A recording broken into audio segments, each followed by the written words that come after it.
In this video, we'll break down Carl Jung's discovery about the people who seem to understand others best. It wasn't luck, charm, or even natural empathy. Jung found they all shared one hidden psychological pattern, a pattern so powerful that once you see it, you can read someone's true character in ways most people never notice. Picture this moment.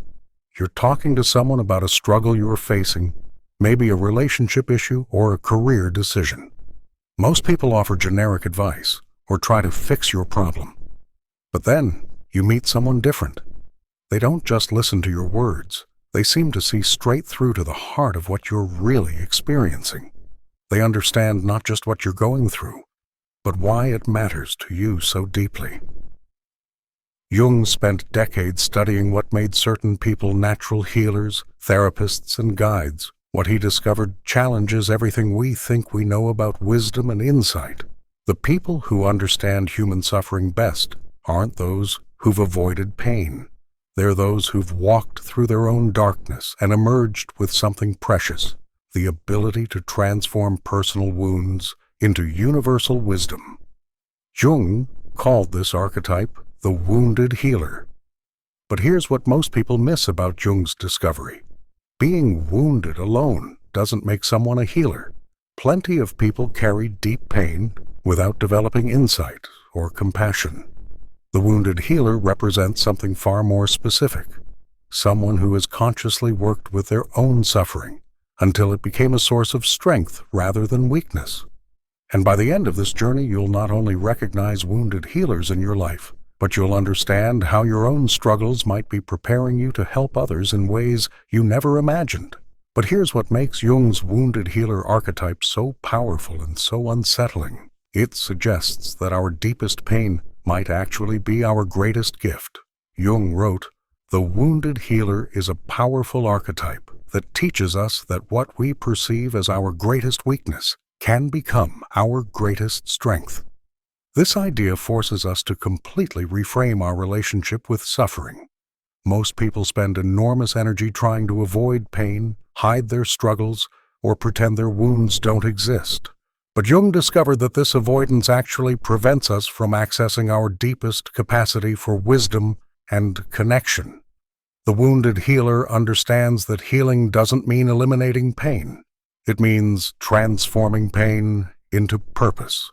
Jung's wounded healer reveals itself through two specific psychological patterns that operate as reliable indicators of someone's capacity for deep understanding and authentic healing. Jung's first wounded healer indicator is what I call resonant recognition, the ability to immediately recognize and understand suffering in others because you've encountered similar darkness in yourself. This isn't about having identical experiences. It's about having developed what Jung called feeling into the universal patterns of human struggle. When someone has truly worked with their own wounds, they develop an almost supernatural ability to sense what others are really going through beneath their surface presentation. They can hear the loneliness behind someone's anger, the fear behind someone's perfectionism, the grief behind someone's numbness. Let me show you how this works.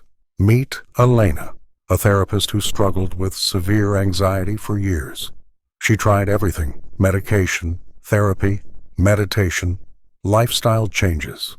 Nothing seemed to provide lasting relief. But through this journey, Elena developed an intimate understanding of what anxiety actually feels like from the inside. Years later, when clients come to Elena describing their anxiety, something remarkable happens. She doesn't just understand their symptoms intellectually. She recognizes the quality of their experience, the specific way anxiety hijacks thinking, the exhaustion of constant vigilance, the shame of feeling broken. But here's what makes Elena a wounded healer, rather than just someone who's experienced anxiety. She's done the conscious work of understanding her own patterns, triggers, and healing process. She can differentiate between her experience and her client's experience, while using her hard-won wisdom to guide them. Jung wrote, "Only a wounded person can heal, but the wound must become conscious." Elena's wound became conscious through years of self-examination, therapy, and integration work. This consciousness allows her to use her experience as a resource rather than a burden. This resonant recognition shows up in subtle ways. Wounded healers often know what questions to ask because they remember what they needed to explore. They recognize defense mechanisms because they've used those same strategies. They can sense when someone is ready for deeper work because they remember their own readiness signals. If you've ever felt immediately understood by someone in a way that felt almost magical, comment, "I felt truly seen." You were likely encountering a wounded healer's resonant recognition. But resonant recognition goes deeper than professional helping relationships. It shows up in friendships, parenting, leadership, and everyday interactions. The person who knows exactly what to say when you're going through a divorce might have navigated their own relationship trauma.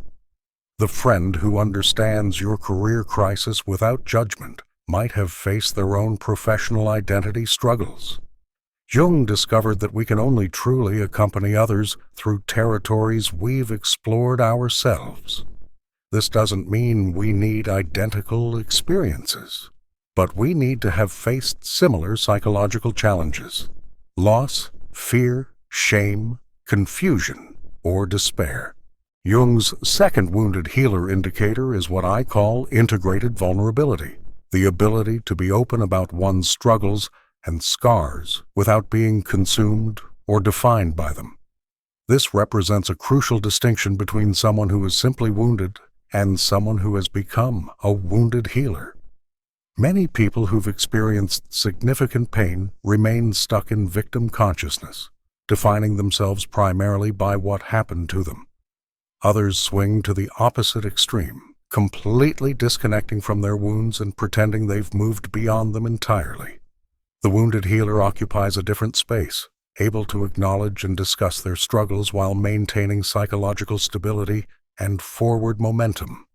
Jung wrote, "The wounded healer teaches us that healing happens not by forgetting our wounds, but by finding meaning in them." Integrated vulnerability means you can talk about your struggles without being re-traumatized, without seeking sympathy, and without losing your center. Let me illustrate this with Marcus's story. Marcus grew up with an alcoholic father and spent his 20s in his own struggle with addiction. After getting sober, Marcus could have chosen several paths. He could have buried his past, pretending it never happened. He could have become defined by his recovery, making it the center of every conversation. Or he could have remained stuck in anger and resentment about his childhood. Instead, Marcus developed integrated vulnerability. He can discuss his experiences with addiction and family dysfunction when it's relevant and helpful. He doesn't hide his past, but he doesn't lead with it either. His wounds have become wisdom without becoming his identity. When Marcus encounters someone struggling with addiction, his integrated vulnerability allows him to offer something unique. He can share relevant aspects of his experience without making it about himself. He can provide hope based on lived experience while maintaining appropriate boundaries. Jung observed that people with integrated vulnerability possess several distinctive characteristics. They can hold space for others' pain without absorbing it or trying to fix it immediately. They understand that healing is a process rather than a destination. They can sit with difficult emotions without needing to change or escape them. Most importantly, they've developed what Jung called the transcendent function, the ability to hold opposing forces in creative tension. They can be wounded and whole, vulnerable and strong, scarred and beautiful simultaneously. This integration doesn't happen automatically. Jung wrote, "Integration is not a goal, but a way of life." It requires ongoing conscious work to transform wounds into wisdom while avoiding both denial and identification with victimhood.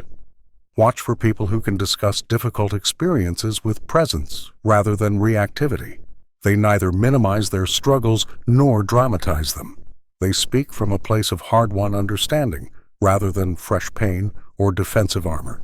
If you've learned to talk about your struggles as part of your growth story rather than your identity, comment, "My wounds became my wisdom." This transformation marks the transition from wounded to wounded healer. Now that you understand Jung's two wounded healer indicators, let's explore the psychological mechanisms that make this archetype so powerful for understanding human nature. Jung spent his career studying what he called the collective unconscious, the shared psychological patterns that connect all human experience. He discovered that certain archetypal figures appear across cultures and throughout history, representing universal aspects of human development. The wounded healer appears in mythology, religion, and folklore worldwide. From the Greek myth of Chiron, the centaur who could heal others but not himself, to shamanic traditions where healers must journey through spiritual death and rebirth, to religious figures who transform suffering into service. Jung wrote, "The archetype of the wounded healer is constellated when someone's personal wound connects them to the universal experience of human suffering. This connection creates profound empathy and insight, because the individual's personal healing becomes a microcosm of collective healing. The reason resonant recognition works so reliably is because emotional pain follows universal patterns. While the specific circumstances vary, the psychological experience of loss, trauma, fear, or shame contains recognizable elements. Someone who has consciously navigated these inner territories develops a map that can guide others through similar landscapes." Jung discovered that the unconscious mind operates through symbolic language and archetypal patterns rather than literal facts. When a wounded healer encounters someone in distress, their unconscious recognizes familiar patterns and can respond with appropriate guidance and support. This is why wounded healers often know things they shouldn't technically know. They recognize the stages of grief, the patterns of trauma recovery, the cycles of addiction, or the progression of spiritual awakening because they've lived through these processes consciously. The second indicator, integrated vulnerability, works because it demonstrates psychological wholeness. Jung wrote, "Wholeness is not achieved by cutting off a portion of one's being, but by integration of the contraries." Someone who can acknowledge their wounds without being defined by them shows they've achieved a level of individuation that allows them to help others without losing themselves. This integration creates what Jung called a temenos, a safe psychological space where healing can occur. When someone feels genuinely accepted in their brokenness by someone who has integrated their own brokenness, profound healing becomes possible. Comment if you've experienced healing in the presence of someone who understood your struggle from their own experience. Wounded healers create healing spaces. The wounded healer archetype reveals why traditional approaches to helping professions often fall short. Technical knowledge and professional training, while valuable, cannot substitute for the lived experience of working with one's own psychological material. Jung wrote, "The patient does not feel himself accepted unless the very wound that hurts him is taken seriously by the physician." This acceptance can only come from someone who has taken their own wounds seriously enough to transform them into resources for understanding and healing. Beyond Jung's two primary indicators, there's a deeper pattern that emerges in fully developed wounded healers. What I call the alchemy of service, the ability to transform personal suffering into offerings that serve collective healing. This represents the highest expression of the wounded healer archetype. It's not enough to heal one's own wounds, or even to help others heal theirs. The mature wounded healer begins to see their personal healing journey as part of a larger pattern of consciousness evolution.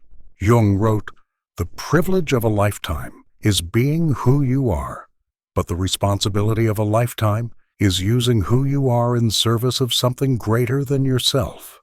The wounded healer's ultimate purpose isn't personal healing. It's contributing to the healing of human consciousness itself. This alchemical process follows specific stages that Jung identified through his study of both individual development and collective transformation. Stage 1 is the initial wounding. Something happens that cracks open the individual's normal way of being in the world. This could be trauma, loss, illness, addiction, mental health struggles, or any experience that forces someone to confront the deeper questions of existence. Stage 2 is the dark night of the soul. The individual must navigate through confusion, despair, anger, or fear without clear guidance or guaranteed outcomes. This stage tests their commitment to growth and their willingness to face uncomfortable truths about themselves and reality. Stage 3 is the turning point. Something shifts in the individual's relationship to their suffering. They begin to see it as meaningful rather than merely painful, as potentially transformative rather than simply destructive. Stage 4 is the integration work. The individual consciously processes their experience, often with the help of therapy, spiritual practice, or other healing modalities. They develop understanding of their patterns, triggers, and healing process. Stage 5 is the emergence of wisdom. The individual begins to see how their specific struggle connects to universal human themes. Their personal healing becomes a template for understanding others' healing journeys.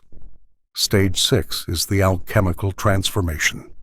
The individual discovers ways to transform their wound into a gift that serves others.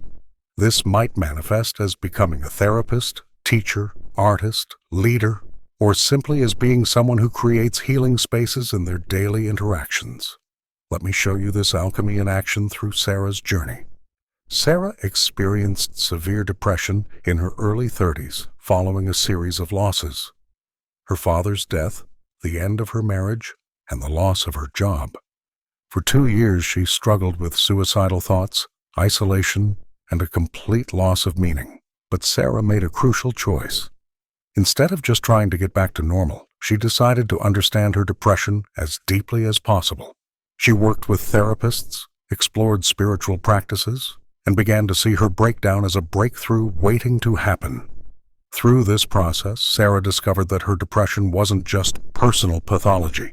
It was partly a response to collective disconnection, meaninglessness, and spiritual poverty in modern life. Her individual healing became connected to larger questions about how to create meaning in an uncertain world. Today, Sarah leads workshops on finding purpose after profound loss. Her depression became the foundation for helping others navigate their own dark nights of the soul. She transformed her deepest wound into her greatest offering. Jung wrote, "Out of every psychological crisis comes an opportunity for renewal." The wounded healer represents individuals who consciously embrace this opportunity and then help others recognize the same potential in their struggles.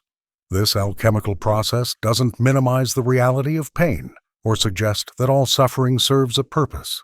Some wounds are purely destructive, and not everyone chooses or is able to transform their pain into service. But for those who do undergo this transformation, their contribution to collective healing becomes immeasurable. The wounded healer's alchemy creates ripple effects that extend far beyond their direct interactions. They model possibility for others who are struggling. They demonstrate that growth and meaning can emerge from even the most difficult circumstances. They contribute to cultural narratives that honor struggle as potentially sacred rather than simply pathological. If you've found ways to transform your struggles into gifts for others, comment, "My pain became my purpose." This transformation represents one of the highest expressions of human potential. Now that you understand the wounded healer archetype, let's explore how to recognize and cultivate these qualities in yourself and others, while avoiding the shadow aspects that can distort this powerful pattern. But first, a crucial warning. Jung understood that every archetype has both light and shadow expressions. The wounded healer, when unconscious or distorted, can become what I call the wounded wounder.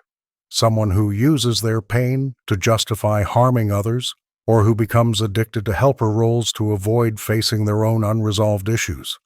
Jung wrote, "The healer, who has not healed himself, wounds others."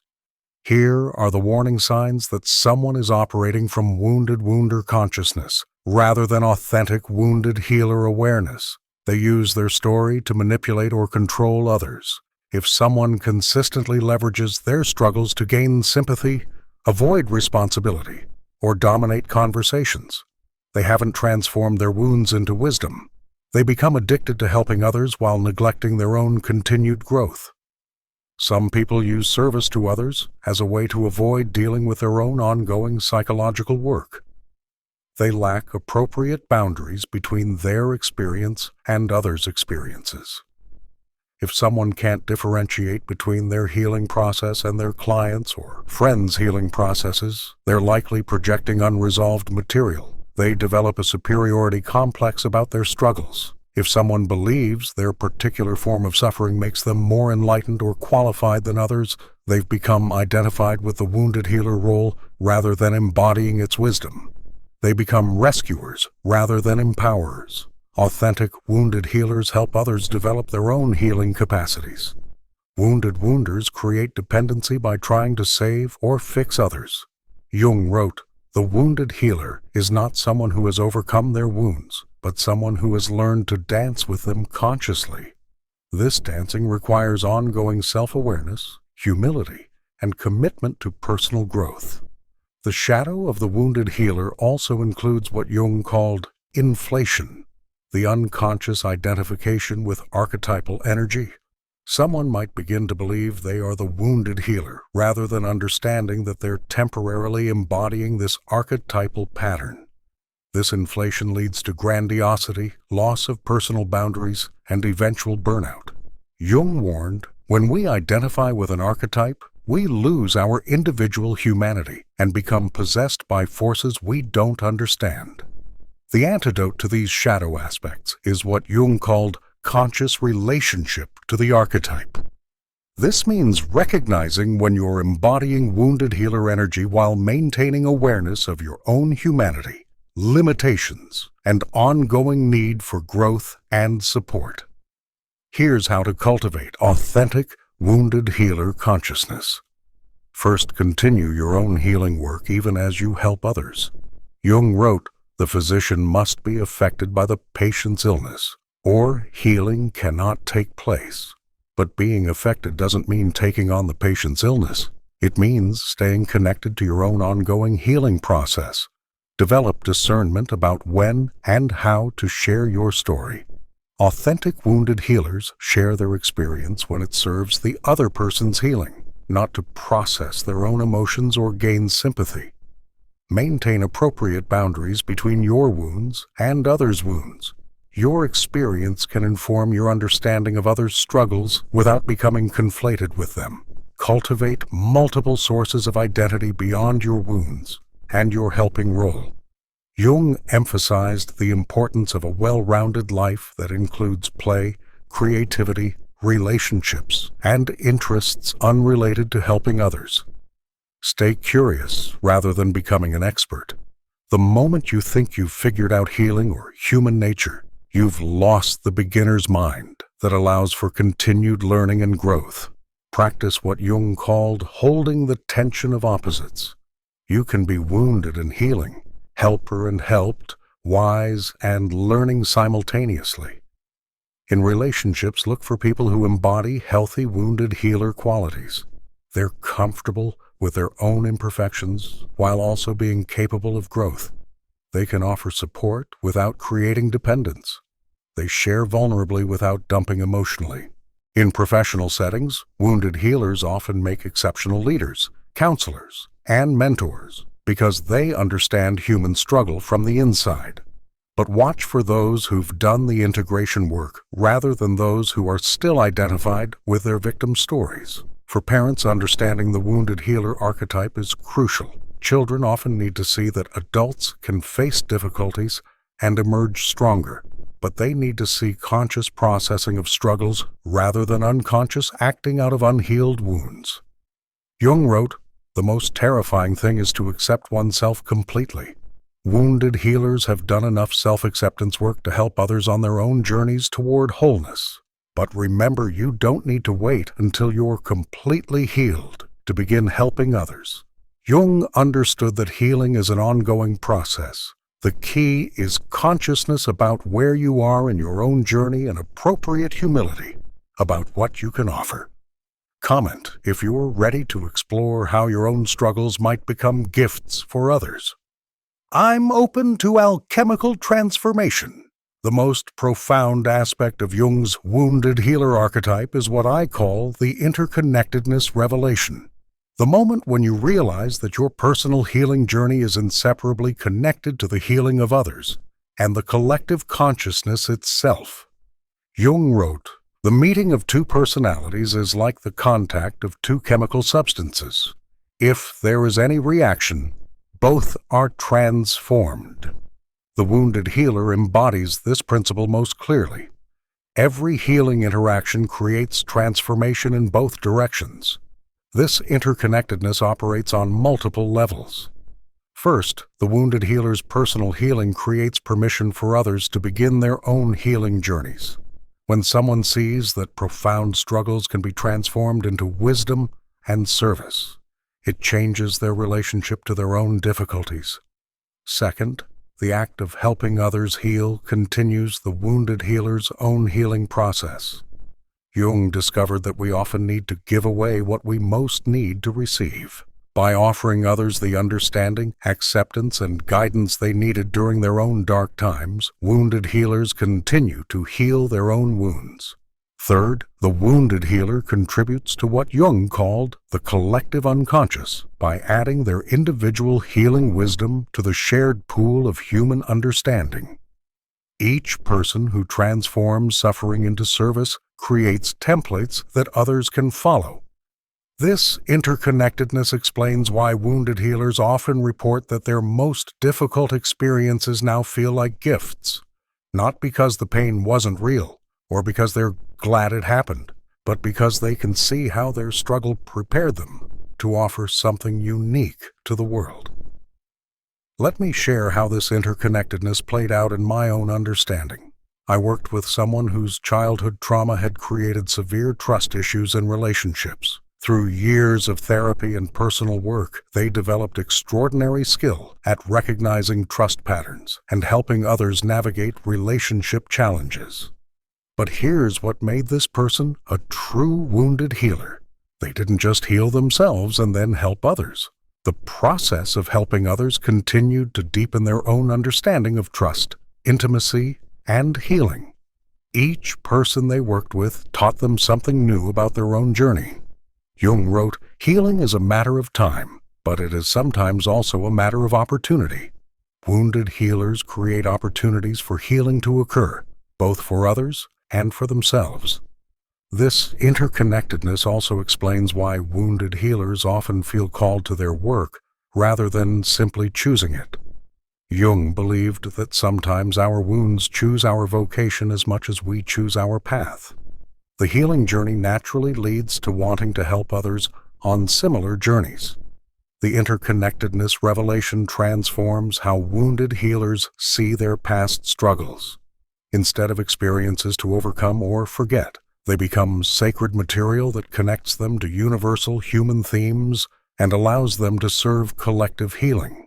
But this interconnectedness comes with responsibility. Jung wrote, "Everything that irritates us about others can lead us to an understanding of ourselves." Wounded healers must remain vigilant about their own projections, triggers, and unhealed areas while helping others. The ultimate expression of the wounded healer archetype is what Jung called individuation in service. This means becoming fully yourself not for selfish reasons, but because your authentic self has unique gifts to offer the world. Your wounds, properly integrated, become part of your offering. As you develop wounded healer consciousness, you begin to see everyone's struggles as potentially sacred, not in the sense that suffering is good, but in the sense that every human being carries the potential to transform their difficulties into wisdom and service. Jung understood that wounded healers aren't special people who've been chosen for some higher purpose. They're ordinary individuals who've made extraordinary choices about how to relate to their struggles. They've chosen consciousness over unconsciousness, integration over avoidance, service over self-pity. This choice is available to anyone who's experienced significant challenges. The question isn't whether you've been wounded. Everyone has. The question is whether you're willing to do the conscious work of transforming those wounds into resources for understanding, compassion, and service. Jung wrote, "The privilege of a lifetime is being who you are." But for the wounded healer, being who you are includes integrating your struggles so completely that they become sources of strength rather than weakness, wisdom rather than limitation, service rather than burden. The wounded healer represents one of humanity's most powerful archetypes because it demonstrates that no experience, no matter how difficult, is wasted if we're willing to work with it consciously. It shows that our greatest struggles can become our greatest gifts, not through denial or spiritualization, but through honest integration and generous service. When you embody wounded healer consciousness, something remarkable happens. You stop seeing your past struggles as things that happened to you and start seeing them as experiences that prepared you to serve. You realize that your healing journey wasn't just personal. It was preparation for contributing to collective healing. Jung's wounded healer archetype isn't just about individual healing or even helping others heal. It's about recognizing that personal transformation and collective transformation are inseparably linked. Every person who chooses to transform their wounds into wisdom contributes to the evolution of human consciousness itself. The two things Jung identified, resonant recognition and integrated vulnerability, aren't just signs of wounded healers. They're qualities that any of us can develop as we work consciously with our own struggles and learn to transform personal pain into universal wisdom. Jung wrote, "Your vision becomes clear when you can look into your own heart. Who looks outside dreams. Who looks inside awakes." The wounded healer represents someone who has looked deeply into their own heart, found both darkness and light, and chosen to use that complete vision in service of others' awakening. So watch for the resonant recognition in yourself and others.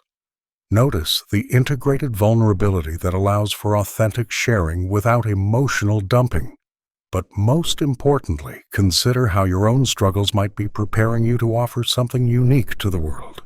Your wounds aren't flaws to hide or problems to solve. They might be the raw material for your greatest contribution to human understanding and collective healing. The question isn't whether you've been wounded, it's whether you're willing to become a wounded healer. If you want to explore more about how archetypal patterns shape our relationships and personal development, check out my video on The Four Jungian, Archetypes that Reveal Your True Purpose, where we dive deeper into Jung's insights about how universal patterns guide individual growth and service. Your journey toward becoming a wounded healer starts with seeing your struggles as potentially sacred material. It ends with transforming your deepest pain into your greatest gift to the world. Thanks for watching. See you in the next dimension.